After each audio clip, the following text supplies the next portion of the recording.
Hello everyone, in this video I'm going to show you my workflow for color grading footage shot with the Mini 4 Pro HLG. Now this is my workflow. I played around with it and it works well for me. Now I'm not an expert using DaVinci Resolve, but I'm learning a great deal about it, and there are several questions that I've formulated in my mind when using DaVinci Resolve. For example, which color workspace do I use for, say, dlog-m, for HLG, for shooting footage in the normal mode? Do I use a LUT? When do I use a LUT? Should I use a LUT? And what I'm finding is that all of this is subjective. There's nothing wrong with using a LUT, and I do, but you must know when to use them and how to use them. But in this video, I'm going to show you my workflow for color grading footage shot in the HLG mode. So I have DaVinci Resolve pulled up, and I'm going to create a new project by clicking on this new project window here. And let's give this a name. Let's call it DJI Mini 4 Pro HLG. Then click Create. Okay, so the next thing I'm going to do here is to import some media. And I'm on the media page here. I'm going to right click and select import media. And I have my HLG footage on my desktop. Here it is. I'm going to import all of this.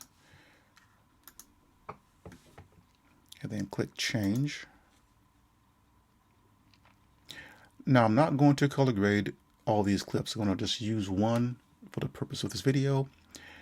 And so once the media is imported into DaVinci Resolve, the next thing that I do is I go into settings. This is very important.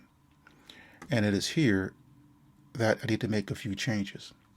So once I get here, I'm going to go to color management. I'm going to select for my color space, DaVinci YRGB. That looks good. For my timeline and color space, I'm going to select DaVinci WG or wide gamma intermediate. For my output color space, I'm going to select Rec 709 gamma 2.4. And that's it. That's all I do. Then click Save. Next, I'm going to click on the Edit page and go here and drag a clip onto the timeline. So I'm going to select one that looks good here. I think this looks pretty good. Let's go ahead and drag that onto the timeline.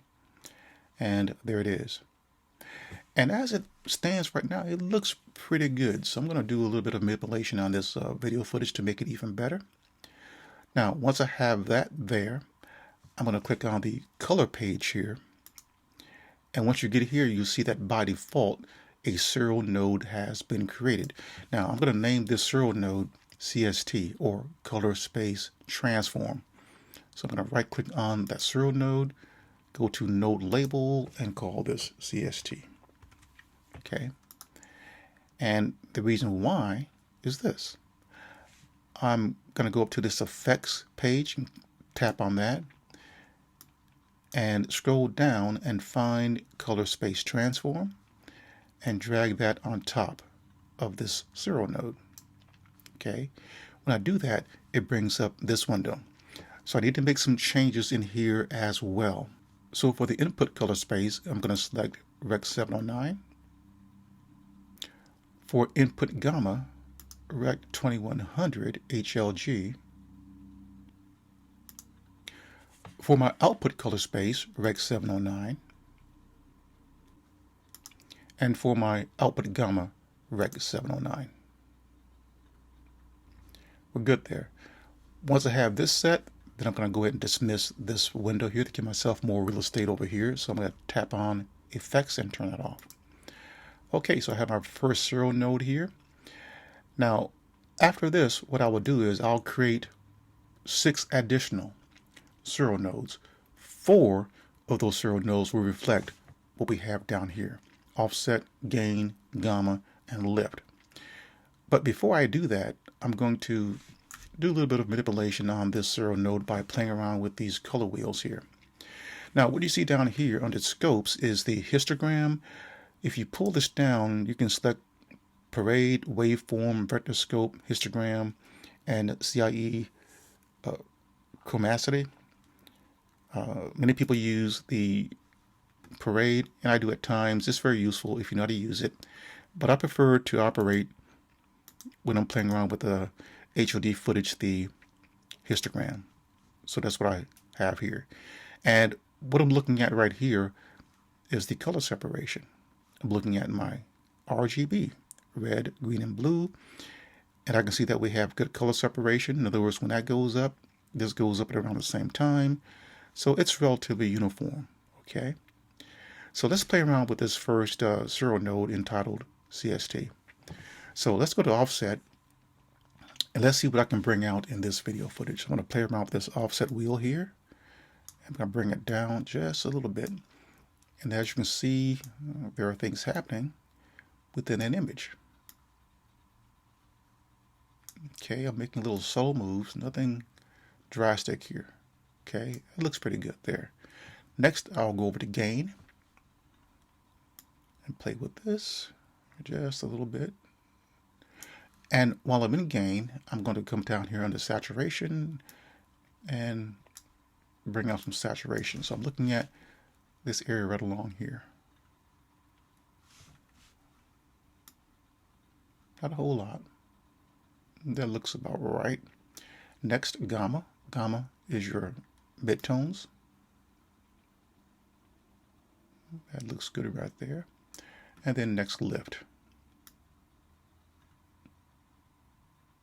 That looks good right there. Okay, so that's the first thing that I do with regards to this first serial node. And I'm not going to touch this anymore.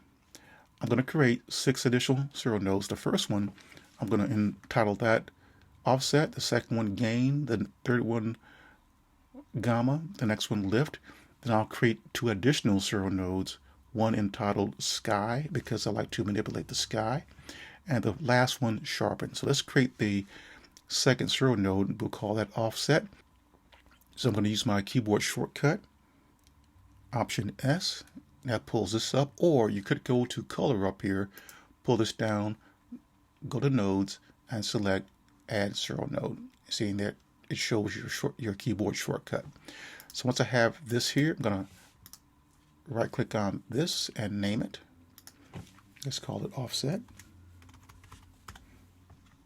Let's create the third serial node, Option S, and we'll name that gain. The fourth serial node, Option S, and we'll name that one gamma. The next serial node is to Option S, and we'll name that one lift. And the next one, Option S, we'll name that one sky. And the last one, sharpen. And that's it. I try to keep things simple. Okay. Next, I'll operate on each of these serial nodes. So I'm going to select offset, then come down to the offset color wheel and play around with that to see if I can bring additional details out in that video footage by playing with the color wheel here. Okay, that looks good right there. Next, gain. Play with the gain color wheel. And a little bit of saturation here, not a whole lot. Next, gamma.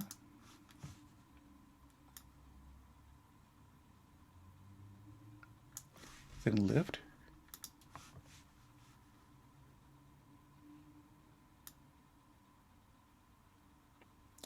I should say here that while I am in gain here, let's select that gain serial node again. I can also come up here and play around with contrast. All right, so that's basically all I will do with these serial nodes here. Now when it comes to sky, I could leave the sky as it is. It looks nice, but I'm going to bring it out some more. So to do that, I will select that serial node, sky, then come down to the Windows icon right here. Let's tap on that. Then come down to the bottom and select this gradient tool. Let's tap on that, and it brings up this tool here. And I'm going to move this up to the top, then drag the bottom of that down to the horizon right there. Okay. Now, if you want to change, say, the colors in that sky, you could do that by going to your primary color wheels here, and you can play around with offset, gain, gamma, and lift by going here to the middle and say, for example, if I drag this over to the lower right here, notice how the sky becomes more blue. There's a blue-gray there, which looks pretty good, okay? I think I'll leave it as it is just to show you that you could do that. Or you can make it, put more green in there, or more yellow or orange. It's up to you. But what I will do is I'll go to the curves icon here, and I'll come right in the middle, and I'll pull this down. Look how it brings out more in those clouds up there. Okay. And I think that looks really good. Very nice. Okay, so that's what I'll do with regards to sky. I think I labeled sky twice. This last row node should be sharpened. And the last thing I'll do is go to the sharpen zero node, and I'm going to add just a little bit of sharpness to this footage. Let's put that back on fit. My mouse acts finicky sometimes. And to do that, I'm going to click on this icon right here. And under radius, you'll notice that RGB each are set to 0.5. Tap on that and set this to 0.47. No more, no less. And what that does for me, it adds just a little bit of sharpness. It is barely noticeable, but it does have an impact on the video footage, and that's where I like it. Okay, so then what I'll do is I'll play some of this back.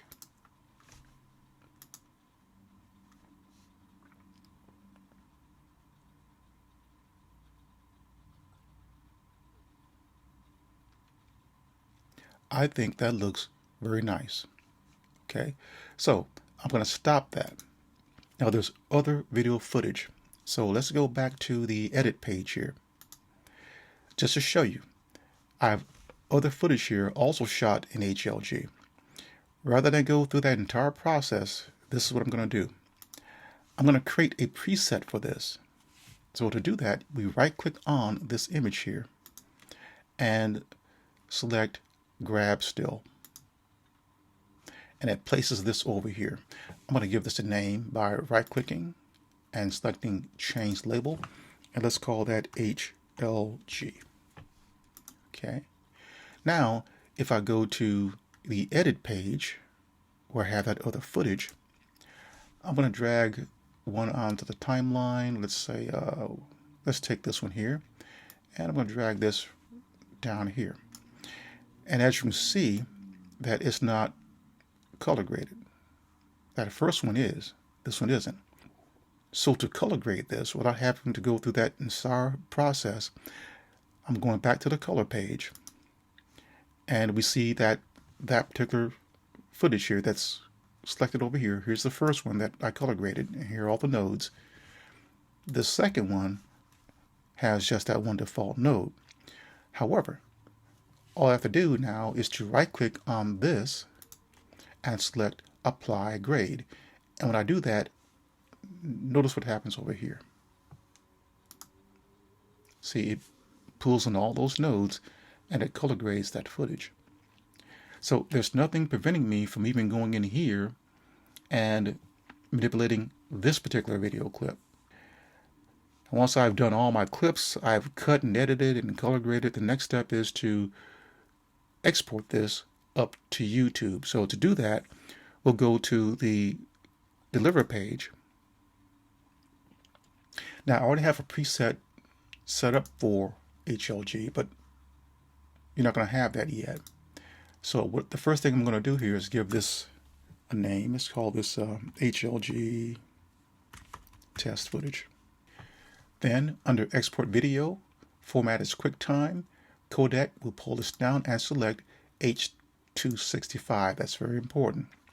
Under resolution, you want to select 4K. We scroll down and find 3840 by 2160 Ultra HD. That's 4K. Select that. The frame rate, I'll leave it as it is. Under quality, I'm going to take it off automatic and put it to restrict to, and I'm going to change this to 100,000. That might be overkill, but that is my preference. Everything else in here, I'll leave it at the default setting. Under encoding profile, make sure that this is set to main 10 because HLG is 10-bit. That's what you want. And once I've done that, you could, if you wanted to, that's your personal preference. You come down to YouTube settings, and if you have this set up in preferences, you can tick on upload directly to YouTube, and once DaVinci Resolve has rendered the video footage, it will upload it to YouTube. I don't like doing that because I find that it's very slow. I prefer to upload my video footage manually to YouTube, so I'm going to uncheck that. Okay. Once that's done, then I'll click on Add to Render Queue. Then here's the footage here. It's labeled HLG test footage. That's the name that I gave it. Then I'll click Save. It's going to go into my Movies folder. And then click Add. And there it is.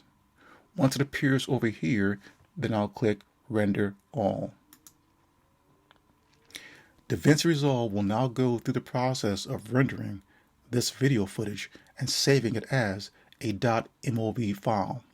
Once it's done, then I'll upload that video footage to YouTube. And that's all there is. That's my workflow for color grading drone video footage in HLG. I hope that this will help some of you. This is Ron from Ron's World. Thank you for watching.